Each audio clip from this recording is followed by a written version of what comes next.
paper about one of our local shelters and how successful they've been, adopting out pets during this time. So that was a really good, thing to read about, because there's so many bad things right now. So that was a nice thing to read. Yeah. And I know there was this huge worry that all these pets are going to be dumped or returned when people go back to work. But the thing is, of course, many people have a physical job. You're delivering mail, you're working in a hospital or something like that. But many, many people have an office job. And I know quite a few people who are now permanently working from home, because there's no reason for them to commute if they work on a computer and on the phone. They can do that from anywhere. Yeah. So many people are able to stay home now all the time for their pets and for their children, and the other benefits that type of a work situation has. Yeah. Now, some other things that I've, been concerned about and wondering about are across the country here. It would be people, due to the financial constraints of missing out on their work, not being able to afford, pet food and stuff like that. And I know a lot of the shelters have stepped up and offered free food, food pantries, besides, that type of thing, to keep the pets in the homes. Mm-hmm. Absolutely. And I think that shelters and other agencies and even food pantries for people have been in overdrive right now with that sort of thing, because it's easy for them to get donations. They may have a wealthy benefactor who's not affected by these conditions so much. So they can donate hundreds or thousands of dollars to purchase pet food or even basic supplies like flea medicine and things like that people may need that they can't afford right now. And then those items can be distributed through, whatever sort of a forum they have. But I know, and also connecting with, as I said, the people food pantries and other charities like churches and other types of community groups where people's different needs are being met.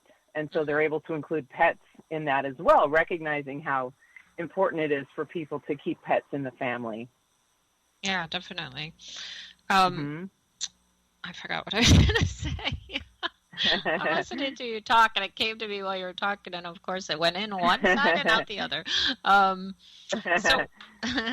So what other things do you see that shelters are doing, or the community's doing in turn, to help the shelters? I know that sometimes they need donations, or we're talking about the donations of food, the fosters. Have you seen other things that the shelters might be doing that I haven't seen here? I think that I'm seeing a lot of discussion happening right now, and what is exciting to me is that shelters are, now that they've made these major changes because they had to, they're starting to look at other things and say, well, how do we do our, bite quarantine procedure or our licensing procedure? They're looking at unrelated things, just saying, like, maybe there's some improvements we can make there. Maybe we can change that process, make it easier for people, reduce fees. Think about the big picture. Think about what you want to happen, and then go from there, rather than starting with, this is the system and this is the way we do it. Thinking about the results and how you want to get you don't want a lot of animals getting lost and coming to the shelter. You want people to keep their pets. You want them to be vaccinated. How do you make those things happen and go from there? Yeah, I know that, a lot of our clinics, they were closed down for a while, then they opened up. So the spay-neuter situation has been backed up, so that has been a challenge, but, I know they're doing the best that they can, because I'm not sure, I can't remember, like, how long were we shut down? A couple of months? And, then a couple months, yeah. So, that got really behind schedule. And I know for the pets that, we help, the appointments are like almost a month of a wait time to get them in. So that's been a little tough, but there's nothing else they can do about that. But I guess, you just have to be patient and just wait. I mean, it's affecting so many things.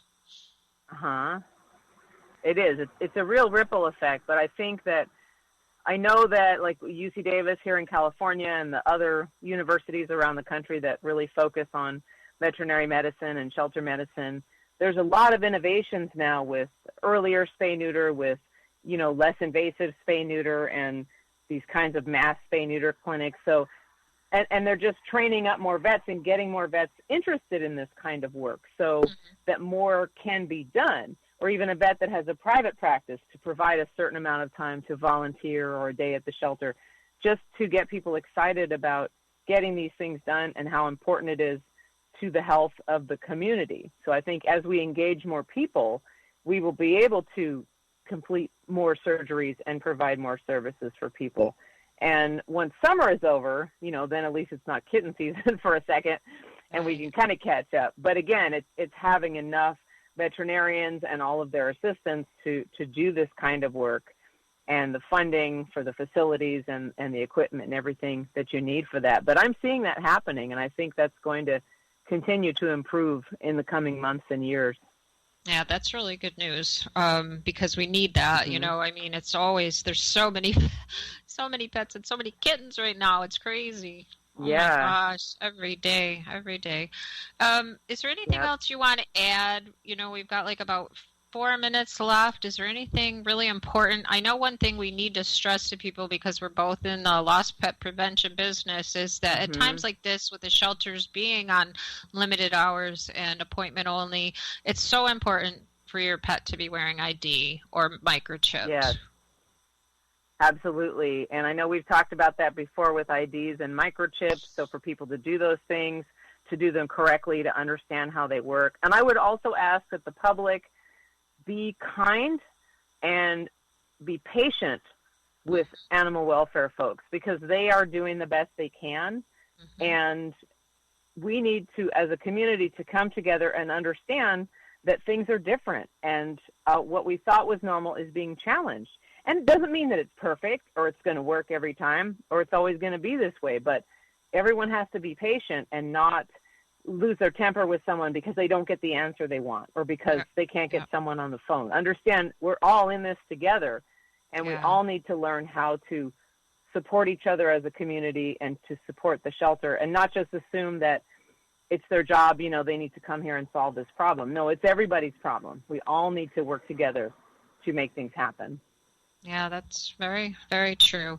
And, I know we have seen such a meltdown, I guess, in kindness lately. So that's really important for you to stress that, because there has been a serious meltdown in people being kind to each other and not having patience and not, being rude and whatever. It's very important right now. So that's it. We all can only do what we can do. And so the more we help each other, the better it is.